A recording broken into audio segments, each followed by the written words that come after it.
I have a few reflections.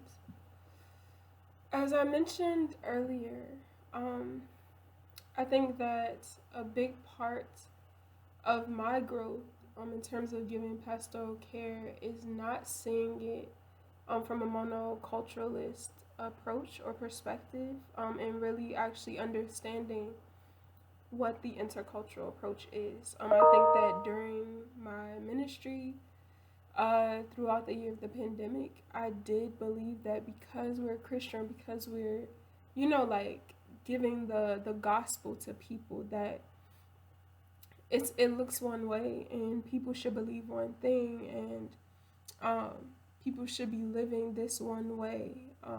And I won't say that I fully believed that, but that was the kind of mindset that I was operating in, and so I think that that could have limited my ability to reach people who believe different things than me, who don't, necessarily want to hear the gospel in the way that I was trying to present it, but who want to hear the gospel in a different way, in a new way. And so I think that is something that is very key that I was missing. And I think I wouldn't have known that until I came to seminary, and so and taking this class of pastoral care. So I think that there was definitely a lot of growth that needed to be done.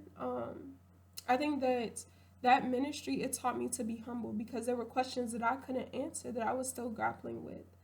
It taught me that I'm not supposed to have the answer, that even in the questions that we were asking or the things that we were talking about where I was like, I don't know. I had to recognize, okay, this isn't about me. This is about God. This is about how God is going to move in this space, even in the midst of our questions, and me letting go to be able to trust that.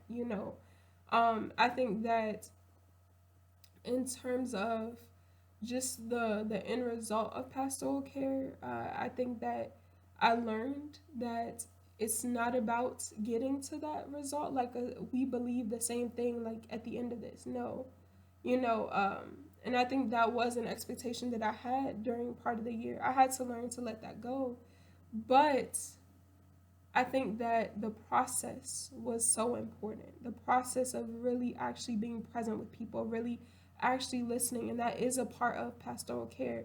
The part of, or the process of actually knowing what it is and experiencing, empathizing with someone, crying because someone is crying, hurting because someone is hurting, learning to rejoice because someone has something to rejoice about, and understanding that, like, especially thinking of the women's Bible study, that's what sisterhood is. Sisterhood is pastoral care. Like, if you don't have a pastor, and a lot of us were, some of us were disconnected from church because some of us had graduated and we were in a new space, or we were back home trying to figure things out. Some of us were not at home. We didn't like the church where our college was, or the churches near where our college was, and weren't able to connect. And so we were providing that pastoral care for one another because we didn't have it, or may not have had the best pastoral care available to us. And so I think that was definitely a big part. I think, too, mentoring, or having a mentor, was a big part for me, that I gained a lot from, but that I could have used and leaned on more, because I had started towards the end of the year asking my pastor questions and seeking his gut wisdom, on situations, or seeking his wife's wisdom on situations, or different questions that I had. And so being able to hear from him, and then talking to elders in my family and asking them questions, like, and that was very important for me because it helped me to understand, okay, like, this is how you see it. I don't know how I feel, how I see it. I'm going to pray on this, but thank you for sharing, like, your experience, and this is going to help me as I'm going into this space.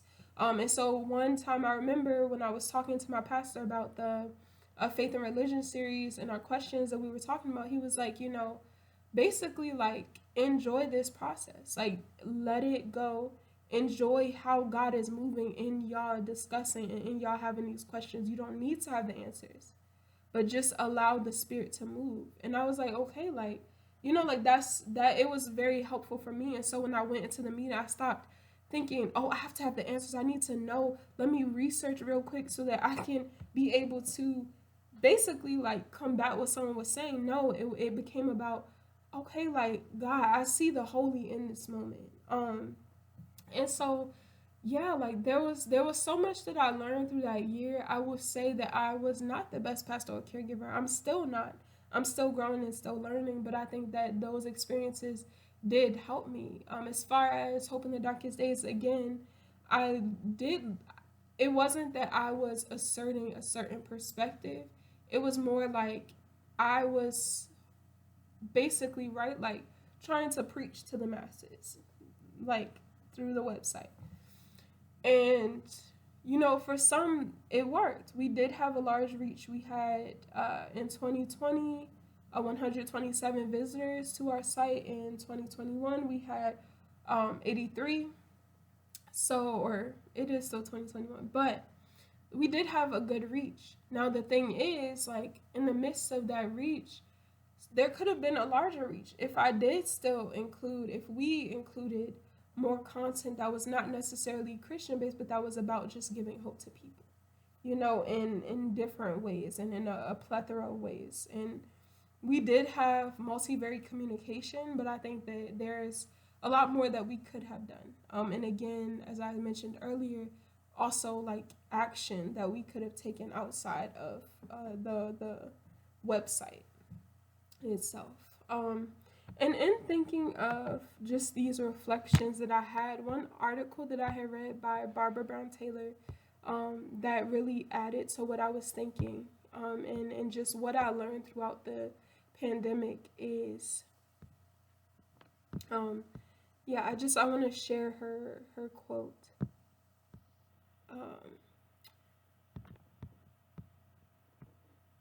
Okay, so all right. The first quote from her article, it says, "Last Sunday, I passed a little country church with a sign out front that said, 'Come on in. God has been waiting for you here.' It is hard to think of anyone who believes that anymore. If God is waiting anywhere, God is waiting everywhere. That is a big change for someone who once believed God's address was the church. Now I believe that churches are where people go to learn the rituals, stories, songs, and ways of being together that help them recognize the divine presence wherever else they go. They are wherever people practice the way of life that makes all life holy." Another way to say this is that the distinction between sacred and secular realms no longer holds. In Wendell Berry's words, there are no unsacred places, there are only sacred places and desecrated places. Yet one of the unintended consequences of this more unified worldview is that more and more couples are as happy being married in a meadow as in a church, or observing the Sabbath on a hike with friends instead of singing hymns with a congregation. There are plenty of reasons to worry about where this is going without assuming that absence from church means absence from God. Every time I hear someone my age ask, "How are we going to get the young people back to church?" I say, why don't you ask them where they are finding meaning instead? This is the exciting part.